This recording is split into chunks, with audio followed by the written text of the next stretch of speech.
আসসালামু আলাইকুম। সবাই কেমন আছেন? আশা করি আপনারা সকলেই ভালো আছেন। আজকে আমি ট্রেন ভ্রমণ করব, সেই ভিডিও আপনাদের সামনে আমি শেয়ার করব। আমি মাদ্রাসা থেকে ছুটি নিয়ে বাড়ির উদ্দেশ্যে রওনা হয়েছিলাম। আমি জয়দেবপুর রেল স্টেশনে এসে দেখি একটা ট্রেন দাঁড়িয়ে আছে আমাদের এলাকা।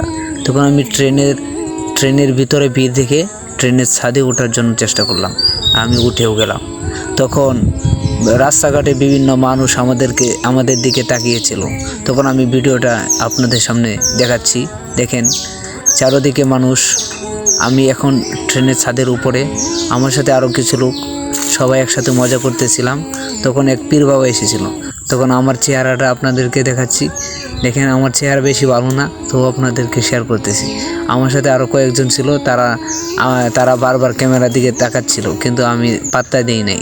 এই দেখেন আমি ছাদের উপরে অনেক স্পিডে, এখন আমরা রাজেন্দ্রপুর রেল স্টেশনে চলে এসেছি। রাজেন্দ্রপুর রেল স্টেশনের সাথে সেনানিবাস আছে, দেখতেছেন তো আপনারা।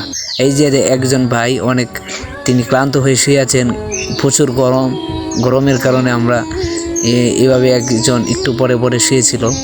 এভাবে মজা করতেছিলাম, সবাই আনন্দ করতেছিলাম। দেখেন গোচারি বন, সাথে কত বড় বড় গাছ, বিল্ডিং। আবার আমার চেহারা আপনাদের সামনে তুলে ধরলাম। এই যে ভাইটি ক্যামেরার দিকে তাকিয়ে আছে, তিনি মনে করতেছি তিনার ছবি তুলতেছি। না, আমি তো ভিডিও করতেছি, তিনি বুঝতেই পারে নাই।